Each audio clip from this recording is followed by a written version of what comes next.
시청자 여러분 안녕하십니까? 뉴스 매거진 울산의 송장섭입니다. 오늘 송장섭의 파워토크에서는 조옥래 울산대학교 병원장과 함께 울산의 의료 서비스 발전 방안에 대해 이야기 나눠봅니다. 뉴스 따라잡기에서는 최근 잇따라 발견되고 있는 위조 지폐의 심각성을 짚어봅니다. 또 울산이 글로벌 도시로 성장하기 위한 필수 시설인 전시 컨벤션의 성공 가능성에 대해서도 알아봅니다.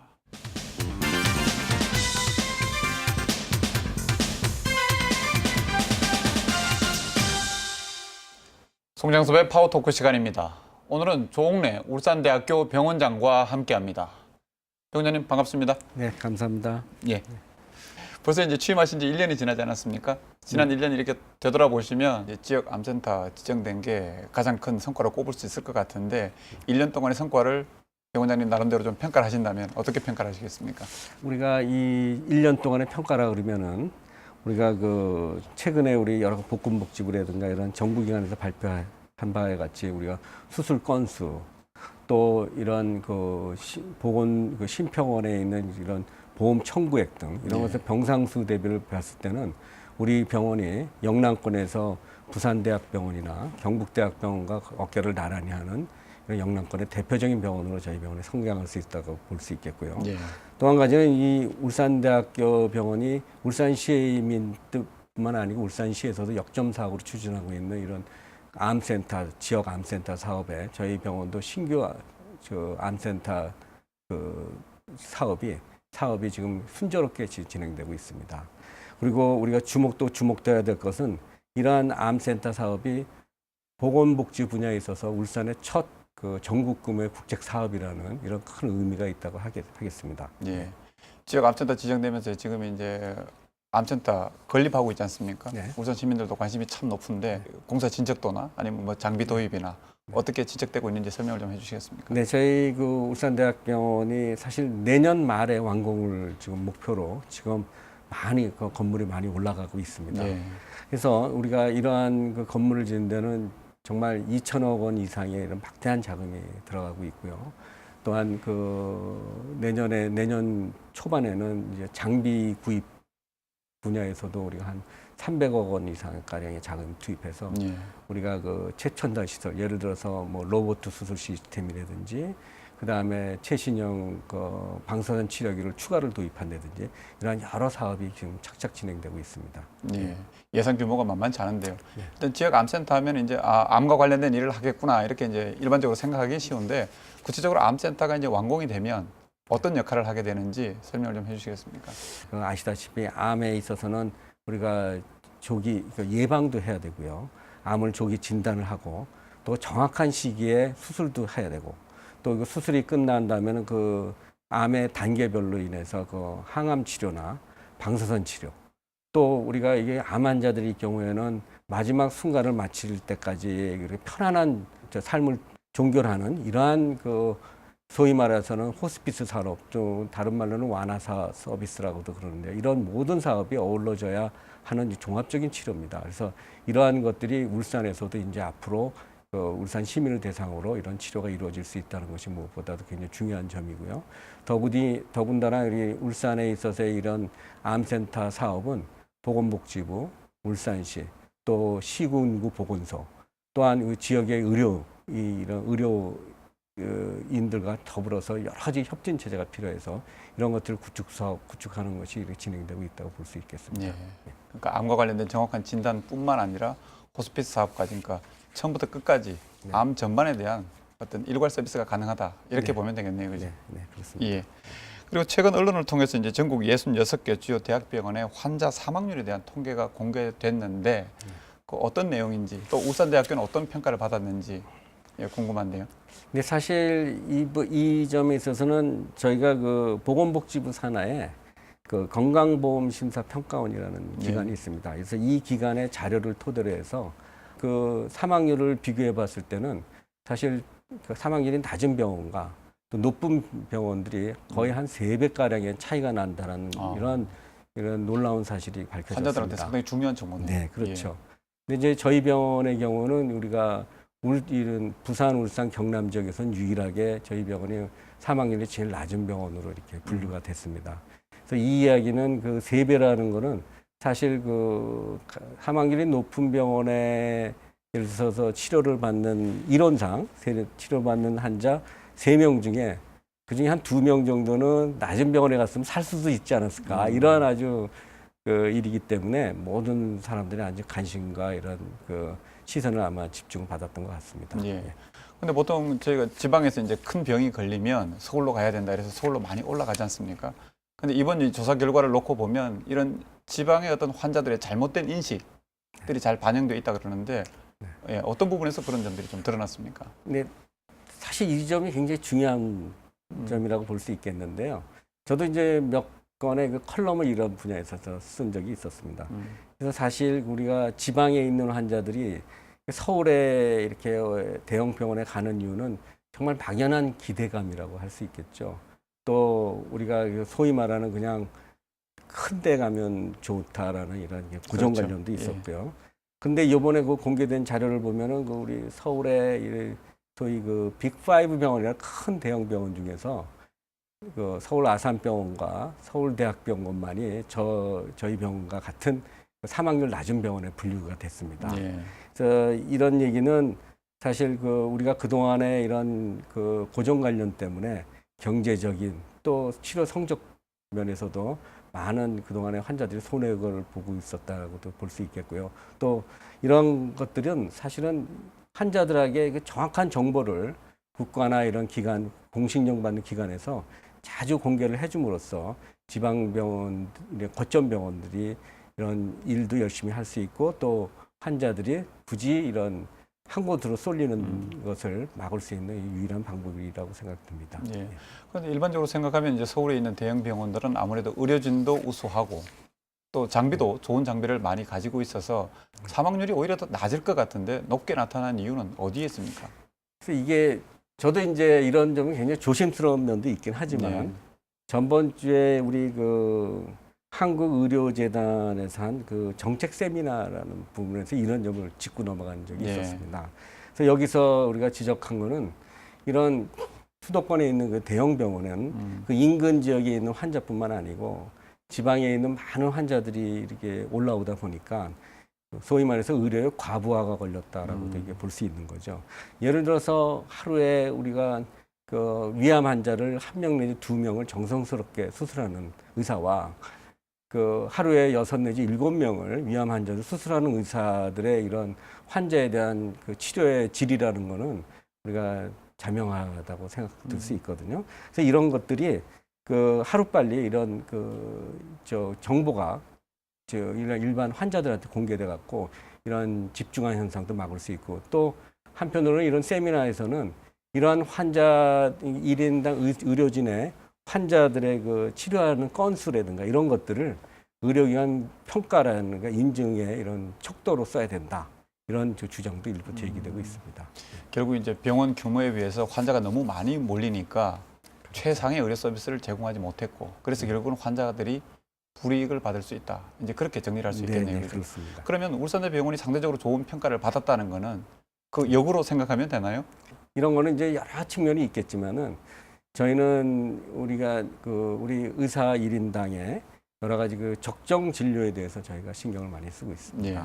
그래서 이런 거에는 역시 그러니까는 의료 인력의 이제 수급에도 문제가 될 수 있는 건데요. 그리고 저희가 또 한 가지 그 되짚어 보건대는 저희 병원은 다른 병원과 달리 전문의 중심의 그 의료 서비스가 이루어진다고 우리가 자체 평가를 하고 있고요.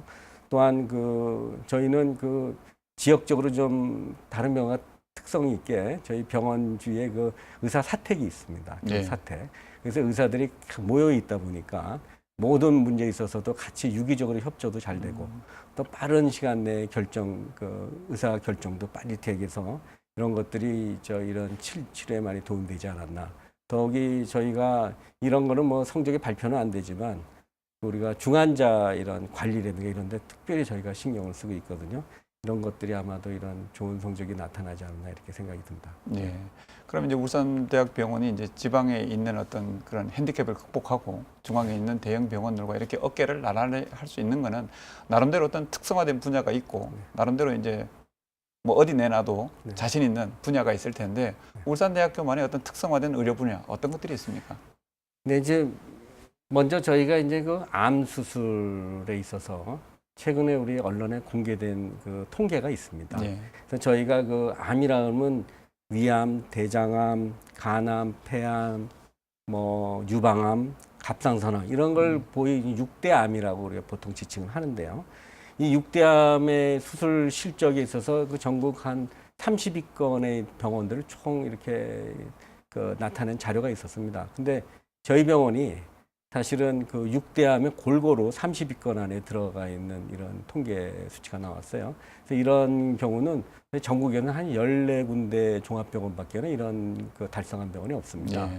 그리고 또 이 부산, 울산, 경남 지역에서는 이제 저희 병원하고 이제 부산대학병원 두 군데가 이렇게 6대암에 걸쳐서 30위권 안에 이렇게 다 모두 이렇게 수술 실적이라든가 이런 것이 포함이 돼 있던 봤을 때 저희 병원이 이런 암 수술 분야에 있어서도 다른 병원에 못지않게 또 이렇게 꾸준히 우리가 노력을 하고 있고 또 울산 시민이 많이 찾아주시고 있는 덕분이라고 생각됩니다.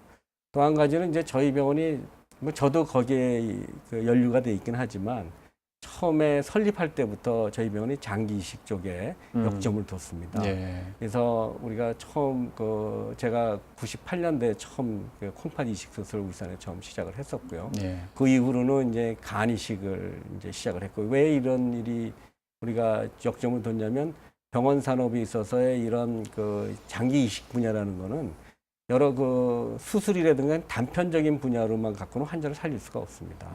그래서 이걸 시술을 하기 위해서는 물론 이런 장비도 필요하지만 거기에 따른 여러 파생되는 이런 검사, 질환들에 대한 검사, 혹은 그 치료 이런 것들이 복합적으로 이루어져야 되는 이래 의료 분야에 있어서는 아주 굉장히 종합적인 이제 그 학문 분야라고 돼 있거든요. 그래서 이제 저희 병원도 이런 분야에 굉장히 투자도 많이 하고 집중해서 사실 영남권 내에서는 아마 간 이식 분야에 있어서는 저희가 아주 타의 추정을 불허한다 그럴까요? 예를 들어서 그동안에 한 간 이식이 한 60여 건을 저희 시행했지만 아직까지 사실은 수술의 합병증에서 사망한 예가 한 건도 없습니다. 그래서 이런 경우는 뭐 통계적으로 나타나기는 어렵지만 환자들이 입소문을 통해서 부산이나 여러 타 지역에서 여러 환자들이 오고 있습니다. 이 병원장님 말씀드리니까 저뿐만 아니라 이 방송을 보시는 시민들이 깜짝 놀랄 것 같습니다. 우리 바로 옆에 있는 울산대학병원이 저렇게 대단한 병원이었나 아마 새삼 좀 느끼실 것 같은데 이번에 화제를 조금 바꿔보겠습니다. 지금은 이제 뭐 병원장님으로서 이제 병원의 이제 경영, 행정을 책임지고 계시지만 얼마 전까지도 이제 일선에서 이제 의사로서 활동해 오시지 않았었습니까? 그죠? 그 의사로서 쭉 활동하실 때 우리 저기 의료 서비스 발전을 위해서 이런 부분들은 좀 개선됐으면 좋겠다라고 생각하셨던 부분이 있으면 말씀을 좀 해주시죠. 근데 사실 그 의료 서비스 문제에서만큼은 저희가 울산이 조금 손해 보고 있지 않나 이런 생각을 사실 솔직히 가져봅니다. 예, 어떤 면에서요? 그리고 울산이 사실 국가 경제에 기여하는 바는 사실 뭐 아시다시피 뭐 전국에서 그렇죠. 첫째, 둘째 손꼽히지 않겠습니까? 그런데도 불구하고 이게 의료 보건 분야에 있어서 정부 지원이 사실은 굉장히 열악한 실정이죠. 예. 예를 들어서 이제 울산에는 그 국공립병원이 없는 것도 한 예가 될 수 있겠는데요. 그래서 이런 점에 있어서 요번에 그 울산 지역 암센터 유치를 계기로 울산 지역의 이런 여러 국책 사업들, 보건 분야의 국책 사업들 이런 것들이 많이 유치되는 노력이 필요하다고 생각이 됩니다. 네. 그러면 지역 암센터가 이번에 이제 울산 지역에서 유치한 유일한 의료 분야 쪽의 이제 국책 사업인데 그 외에 울산 지역에서 더 유치해야 될 국책 사업 어떤 것들이 있겠습니까? 네, 저희가 이제 크게 한 두 가지 정도로 저희가 이제 크게 생각한다면 한 가지는 우리 권역 외상센터라는 사업이 있습니다. 권역 외상센터. 외상센터요. 그다음에 이제 두 번째는 우리가 요즘 저출산 문제가 심각하듯이 우리 국가에서 지원하는 그 신생아 집중 치료실 지원 사업이 있습니다. 먼저 그 권역 외상센터로 말씀드리자면 뭐 여러분들도 많이 들으셨겠지만 그 석선장님의 그 총상 사건이 있지 않았겠습니까? 그래서 우리 국가적으로도 아주 관심이 많이 있었던 분야인데요. 이렇게 아주 그 중증 이런 대형 이렇게 사고가 벌어졌을 때는 정말 신속한 치료와 아주 정확한 치료를 요하는 이러한 시설이 필요하다는 게 아마 국민적 공감대가 형성이 돼 있습니다. 그래서 이번에 저희도 이 울산이라는 도시가 이런 중화학공업이 많이 발전돼 있고 또한 이런 석유화학 단지 이런 데서 아주 대형 재해가 발전된 토지가 여러 많이 있습니다. 그런데 우리가 이런 그 중증 외상센 이런 권역센터가 이런 여러 타 지역과 묶여가지고 저희는 이제 예를 들어서 이제 부산, 울산, 경남 권역이라든가 이런 묶여가지고 저희가 인구 대비로 보면 참 불리한 점이 좀 있긴 있습니다. 그렇지만 이러한 그 국가적인 이제 시책이 우리가 이 정부에 이렇게 많이 이바지하는 바에 비해서는 너무 지원이 적기 때문에 모든 힘을 합쳐서 하면 이런 국제 사업을 유치하는 데 좀 힘을 모았으면 좋겠고요.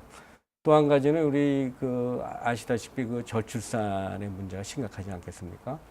그래서 우리 이거 신생아 집중관리진 지원 사업은 전국 그 광역 시도에서 아마 유일하게 울산만 이렇게 지원 못 받고 있는 사업입니다. 그래서 저희 요즘도 이런 신생아 집중 치료실은 아마 이런 그 병원의 경영에 굉장히 많은 어려움을 주고 있기 때문에 시내 그 운영하던 병원들도 이제 신생아 중환자실 문 닫고 있고 이런 실정이거든요. 그래서 저희 병원에서 운영하는 이런 규모만 가지고는 울산 지역에 있는 환자를 다 수용하기 어려운 실정이에요. 그래서 간혹 저희 고위험의 이런 산모라든가 미숙아 치료를 이용하는 환자들이 타 지역으로 이렇게 가는 병실이 없어서 이렇게 가는 경우가 종종 있습니다. 그래서 이번에 저희가 그 새로운 병원 신축동 암센터 완공과 더 같이 그 기존의 병원에 있는 데서도 그 신생아 중환자실을 더 육성하려고 의지를 갖고 있습니다. 그래서 이러한 그 신생아 중환자실의 이런 국책 사업들도 이런 걸 시와 더불어서 같이 이렇게 신청해 놓고 노력 중에 있습니다. 알겠습니다. 그러면 이제 그런 이제 국책 사업을 유치하려면은 우리 이제 울산시 방금도 말씀해 주셨지만 울산시나 의료계, 울산 시민들이 이제 많은 좀 전폭적인 좀 지원을 해야 될 텐데 기존의 그런 어떤 그 알려진 것들 외에 우리가 좀 더 관심을 갖고 지역 의료 서비스 발전을 위해서 노력해야 될 부분이 있다면 어떤 부분이 좀 있겠습니까? 사실 저도 이제 울산에 와서 이제 오랜 생활을 지내고 있지만 우리 울산은 산업 수도고 여러 모든 이런 중공업이며 이런 산업이 가장 발달된 도시 중에 하나지 않습니까? 그렇지만 이제 향후 앞으로는 이제 모든 사람들도 관심을 갖듯이 차세대 성장으로는 이제 생명공학, 의료 산업이라는 것을 많은 타 도시들도 지역에서 인식을 하고 있는 것 같습니다. 예를 들어서 대구 경북 지역만 해도 이제 첨단 복합 의료단지라는 것을 국책 사업을 유치하려고 애를 쓰고 있고요. 그다음 부산 지역도 마찬가지고 또 그와 더불어 과학 비즈니스 벨트라든지 이런 그 여러 가지 그 생명과학 내지는 이런 첨단 산업에 많이 그 투자를 하고 있는 것이 사실입니다. 그래서 저도 이런 그 자리가 있을 때마다 생각하고 있는 바는 이제 앞으로 저희 병원이 그 새로운 암센터가 건축이 되고 기존 병원이 새롭게 단장이 되면 아마 그 1000병상 이상의 그런 그 의료 인프라가 갖춰지는데 이 수준이면은 그 영남권 내지는 그 전국 그 수도권을 제외한 여러 지방에서는 아마 최고 수준의 의료 인프라라고 볼 수 있습니다. 또 한 가지는 이 울산 지역은 여러 대학교도 2군데가 지금 있고요. 또 정밀화학 단지라든지 이런 여러 가지 혹은 대기업들의 이런 탄업 단지가 많이 존재하기 때문에 우리 울산 광역시나 시민들 또 우리 병원 산학연이 합동하면 이런 의료 산업 앞으로 미래 산업에도 아마 투자할 수 있는 또 발전할 수 있는 여지가 있다고 이렇게 생각이 됩니다. 네, 알겠습니다. 말씀 나누다 보니까 벌써 시간이 다 됐는데 간단하게 끝으로 뭐 가벼운 질문 한두 개만 드리고 마치도록 하겠습니다. 우리 지금 그동안 이제 암센터 관련된 이야기를 계속 해왔는데 우리 지금 일반 시민들 중에도 최근에 이제 암으로 돌아가시는 분들이 상당히 많거든요. 우리 좀 일상생활 하면서 우리 울산 시민들이 좀 암을 예방할 수 있는 방법이 있으면 우리 원장님 좀 충고를 좀 해주십시오. 네, 우리 암 예방이라면 물론 여러 그 매스컴도 나와 있지만은 일단 물론 식생활 개선도 물론 매우 중요하고요. 그 다음에 이제 무엇보다도 기존에 우리가 암이라는 건 어린 시절에 잘 걸리는 병은 아니지 않습니까? 그렇죠.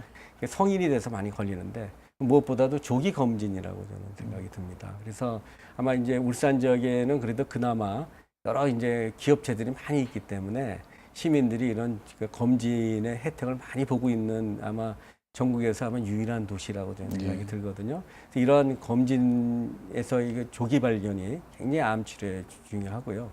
그 외에도 이제 저희 병원과 같은 이런 이제 그 치료 시설이라든가 이제 잘 발달되고 이렇게 치료를 적기에 한다면 아마 암도 이게 정복되지 않을까 이렇게 생각이 듭니다. 예. 혹시 뭐 시간이 없어서 못하신 말씀 있으면 끝으로 한 말씀 정리를 좀 해주시죠. 네, 사실 저희가 이제 그동안 우리가 이 거점 병원으로서의 역할을 저희가 충실히 해왔나도 반성도 했지만 지금 우리가 앞으로 이런 그 병원의 이런 큰 신축 사업이 완공이 되고 또 이런 국가적인 지원 사업도 우리가 맡아서 일을 열심히 하면 우리 울산 지역에 있어서 우리가 지역 거점 병원의 역할을 충실할 것으로 약속드릴 수 있겠고요. 그리고 또 그동안 우리 그 울산 지역에 있는 여러 주민들이 저희 병원에 관심과 사랑을 가져주신 데 대해서 정말 좀 깊은 감사를 드리겠습니다. 네. 오늘 바쁘신 가운데 이렇게 자리에 함께 해주셔서 고맙습니다. 앞으로도 울산 시민들의 건강 그리고 지역 의료 발전을 위해서 더욱 힘써 주시기 바랍니다. 네. 고맙습니다. 네, 감사합니다.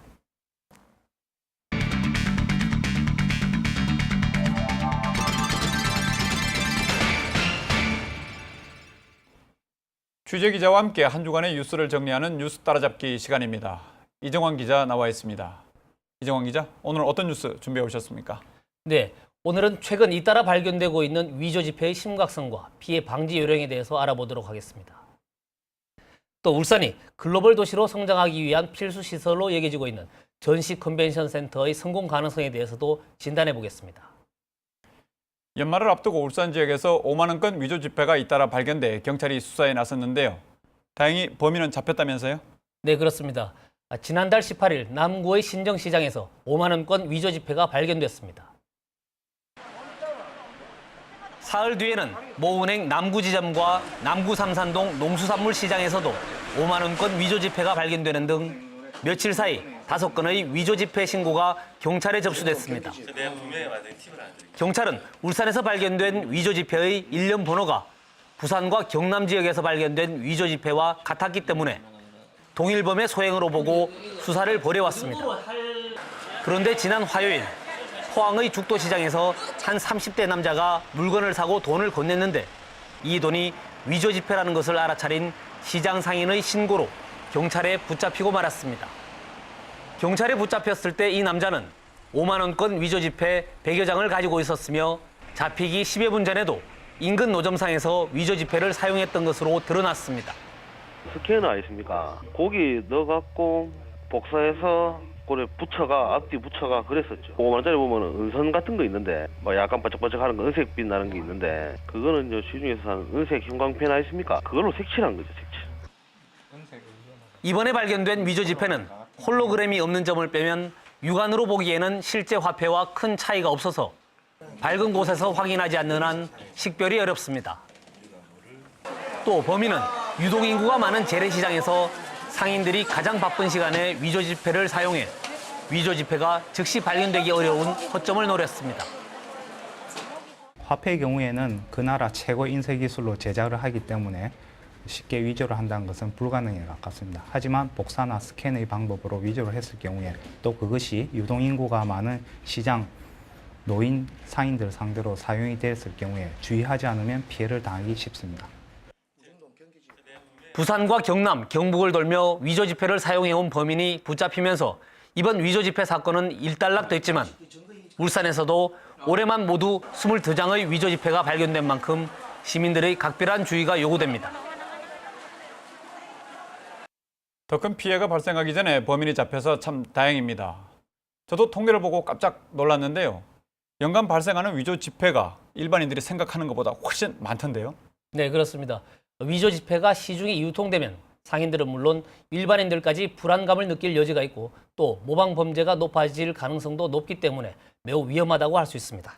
최근 발표된 통계 자료를 보면 위조 지폐의 심각성을 다시 한번 확인할 수 있습니다. 한국은행은 최근 2006년에는 위조 지폐가 무려 22,000장, 2008년에는 15,000여 장, 지난해에도 9,300장이 가까운 위조 지폐가 발견됐다고 발표했습니다. 올해도 지난 9월까지 모두 7,269장의 위조 지폐가 발견됐습니다. 이 가운데 5,000원권 위조 지폐가 절반 이상을 차지했으며 만원권이 44.6%, 5만원권 위조 지폐는 54장으로 가장 적었습니다. 특히 최근에는 위조 지폐 제작 기술이 정교해지면서 시민들이 위조 지폐를 식별하는 데 더욱 어려움을 겪고 있습니다. 사정이 이렇다 보니 금융기관에서는 시민들이 위조 지폐 때문에 선의의 피해를 입지 않도록 손쉬운 위조 지폐 식별법을 소개하며 각별히 유의해 줄 것을 당부하고 있습니다. 예, 시민들이 알아두면 좋은 위조지폐 식별 요령은 만져보세요, 기울여보세요, 비추세요를 아시면 좋을 것 같습니다. 만져보면서 지폐 전체 모양을 꼼꼼히 살펴보고 초상과 글자가 오돌토돌하게 인쇄되었는지를 확인하고요. 기울여보면 홀로그램, 색변한 잉크가 나타나 위조지폐와의 차이를 느낄 수 있습니다. 그리고 햇빛이나 밝은 곳에 비추어 보면 숨은 그림, 숨은 은선이 나타납니다. 위조지폐에는 숨은 그림과 숨은 은선이 나타나지 않고요. 또 만일 갖고 있는 지폐가 위조 지폐로 의심되면 지문 채취가 쉽도록 가능한 한 봉투에 넣어 가까운 경찰서나 은행에 신고해 줄 것을 당부했습니다. 위조 지폐를 사용하다 적발되면 최소 징역 2년의 중형을 선고받게 됩니다. 한국은행은 오는 17일부터 위조 지폐 유통 방지 대책을 강화할 계획입니다. 특히 통계적으로 볼 때 연말에 위조 지폐가 많이 발견되고 있습니다. 위조 지폐를 사용하다 선의의 피해를 입지 않도록 각별히 주의하셔야겠습니다. 이번에는 울산시가 전시 컨벤션 센터 건립을 검토하고 있다는 소식 자세히 알아보도록 하겠습니다. 정부는 내년을 한국 마이스 산업의 해로 정하고 전시 컨벤션 사업을 집중 육성할 계획입니다. 이종환 기자. 하지만 울산시는 전국 7대 도시 가운데 유일하게 전시 컨벤션 센터가 없어서 국제 비즈니스 인프라 확충이 시급하다. 이런 지적 계속 받아오지 않았습니까? 네, 그렇습니다. 전시 컨벤션 센터는 대형 국제 행사뿐만 아니라 대규모 문화예술 행사도 개최할 수 있기 때문에 도시의 품격을 높이고 글로벌 도시로 가기 위한 필수 시설로 여겨지고 있습니다. 지난달 30일 세계 개발 원조 총회가 부산 해운대의 백스코에서 개최됐습니다. 이 행사에는 반기문 유엔 사무총장과 힐러리 클린턴 미 국무장관 등 세계 각국의 정상급 지도자 2천여 명이 참석했습니다. 부산 백스코에서 이처럼 대형 국제 행사들을 잇따라 개최하면서 부산은 어느새 세계 17위권의 국제적 컨벤션 도시로 성장했습니다. 지난 2008년을 기준으로 국내 전시 산업의 연간 매출 규모는 1조 7천억 원 정도였는데 부가가치는 8,800억 원이 넘었습니다. 즉, 부가가치가 매출의 절반 이상을 차지하는 전형적인 고부가가치 서비스 산업이라고 할 수 있습니다. 그렇지만 앞서 말씀하신 것처럼 울산은 전국 7대 도시 가운데 유일하게 전시 컨벤션 시설이 없는데요. 울산시도 최근 전시 컨벤션 시설 건립을 본격적으로 검토하고 있습니다. 지역 내에서 생산되는 제품의 상설 전시 공간을 확보할 수 있기 때문에 우리 기업들의 마케팅 능력을 크게 높일 수 있고 또 국내외 대규모 행사를 유치함으로써 우리 울산의 브랜드 홍보에 도움이 된다 봅니다. 한마디로 표현해서 우리 울산이 글로벌 도시로 도약하는 데 크게 기여할 수 있을 것으로 봅니다. 특히 울산에 전시 컨벤션 시설이 설립되면 현대자동차나 현대중공업, SK 등 세계적 기업의 경쟁력을 높이는 데도 큰 역할을 할 것으로 기대됩니다. 규모에 대한 경쟁, 이 부분은 저희가 생각할 필요가 없을 것 같고요. 오히려 우리 지역이 특히 주력 산업 중심으로 해서 연간 산업들을 이렇게 지원할 수 있는 전문화된 전시 기획이 있어야 될 것 같고요. 결국 울산이 글로벌 도시로 성장하기 위해 전시 컨벤션 시설에 대한 필요성은 앞으로 더욱 높아질 전망입니다. 사실 울산에는 대기업들이 많아서 크고 작은 국제 행사를 유치할 수 있는 기회가 많았지만 적당한 장소가 없어서 유치에 나서지 못했습니다. 이런 측면에서 볼 때 전시 컨벤션 센터 반드시 필요해 보이는데요. 네, 그렇습니다. 울산에는 전문화된 전시 컨벤션 시설이 없기 때문에 남구의 롯데호텔이나 중구의 동천체육관에서 힘겹게 행사를 치르고 있는 형편입니다. 지난 5월 중구의 동천체육관에서는 62개 중소기업과 벤처기업 그리고 50개 학교가 참가한 가운데 울산산업박람회와 과학기술제전이 열렸습니다. 사흘 동안 11만 명의 관람객이 찾는 등 열기는 크게 높았지만 공간이 부족해서 해외 바이어 초청 상담회는 롯데호텔에서 따로 열리는 등 어려움이 적지 않았습니다. 수출 1등 도시 울산에서 그 해외 바이어가 방문했다든지 또 수출 상담회라든지 그런 측면에서 보면은 비즈니스 그 인프라 환경이 굉장히 열악합니다. 울산에서는 이 밖에도 몇몇 박람회가 열리고는 있지만 전시 컨벤션 시설이 없기 때문에 실내 체육관인 동천체육관이 이를 대신하고 있습니다. 실제로 동천체육관에서는 2008년 이후 한 해 평균 20여 건의 대형 행사를 치르고 있으며 대관 일수도 2008년 연간 38일에서 지난해에는 80일로 크게 늘어나고 있습니다. 전시 박람회 수요가 그만큼 늘고 있다는 뜻입니다. 전시 박람회뿐만 아니라 IWC와 같이 지역에서 개최된 대규모 국제회의도 마땅한 장소를 구하지 못해 호텔을 빌려 열고 있습니다. 이 때문에 울산의 여러 기업들도 대규모 회의나 전시회는 아예 기획조차 하지 못한 채 서울 등 다른 도시에서 열리는 전시 박람회에 참가하고 있는 실정입니다. 하지만 전국적으로 전시 컨벤션 시설이 너무 많아서 대부분 적자 운영되고 있다고 하는데요. 울산시가 전시 컨벤션 센터를 건립해 제대로 운영하기 위해서는 사전에 고려해야 할 점들이 적지 않아 보입니다. 이정원 기자, 어떤 점들을 사전에 좀 고려를 해야 될 것 같습니까? 예, 사실 전시 컨벤션 센터 사업을 성공하기 위해서는 넘어야 할 산이 한두 가지가 아닙니다. 전시 컨벤션 사업이 대표적인 부가가치의 유망 산업으로 알려지면서 전국 곳곳에 최근 전시 컨벤션 시설들이 잇따라 들어서고 있습니다. 현재 전국에는 12개의 대형 전시 컨벤션 시설이 있으며 대구 엑스코가 지난 5월 확장 공사를 마쳤고 부산 백스코와 고양 킨덱스도 2배 이상 확장을 추진하고 있습니다. 또 경주와 구미도 전시 컨벤션 시설의 신축을 추진하고 있습니다. 그러나 수도권과 부산 백스코를 제외하면 대부분의 전시 컨벤션 시설들이 적자 운영을 면치 못하고 있는 형편입니다. 울산시도 그동안 전시 컨벤션 시설의 필요성을 느껴왔지만 설립에 3천억 원 이상 필요한 대형 사업이기 때문에 부정적인 입장이었습니다. 그렇지만 울산의 기업들이 세계적 경쟁력을 갖추는 등 도시가 빠르게 국제화되면서 전시 컨벤션 센터 건립은 더 이상 미룰 수 없는 과제가 됐다고 여긴 듯합니다. 이에 따라 울산시는 내년 예산안에 전시 컨벤션 설립의 타당성 검토를 위해 6천만 원의 용역 예산을 편성했습니다. 본 시설의 필요성에 대해서는 인식을 같이 했습니다만 그동안 정부의 신설 억제 방침과 또 우리 재정 사정 여러 가지 종합적으로 고려해서 오늘에 이르렀습니다. 그러나 최근 우리 도시 규모가 크게 확대되고 특히 우리 기업들의 전시 수요가 크게 증가함에 따라서 이 타당성에 대해서 보다 체계적으로 검토를 할 예정입니다. 이번 용역에서는 울산의 전시 수요를 조사하고 적정 규모와 부지, 건립 방법 등에 대해서도 종합적으로 검토하게 될 것으로 보여집니다. 특히 수도권이나 부산처럼 대형 전시 컨벤션 시설보다는 울산의 수요에 맞는 규모, 부족한 문화예술 인프라를 채울 수 있는 효율적 공간 배치 등을 신중히 고려하게 될 전망입니다.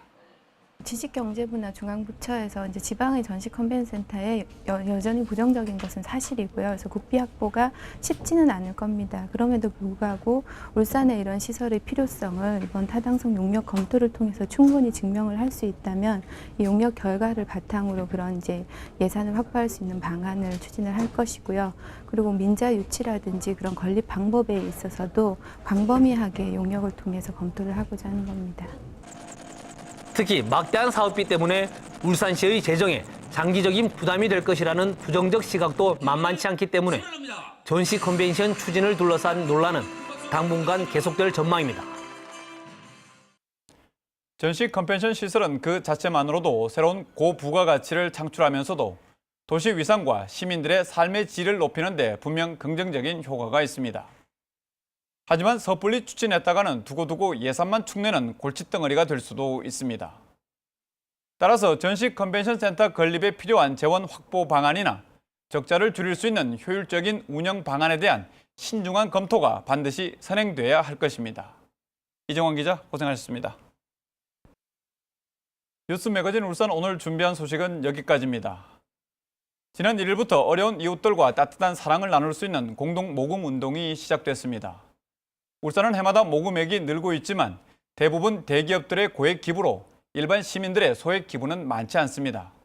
올 연말에는 작은 사랑 직접 실천해 보시기 바랍니다. 저희는 다음 주에 더 새로운 내용으로 다시 찾아뵙도록 하겠습니다. 시청해 주신 여러분 고맙습니다. 안녕히 계십시오.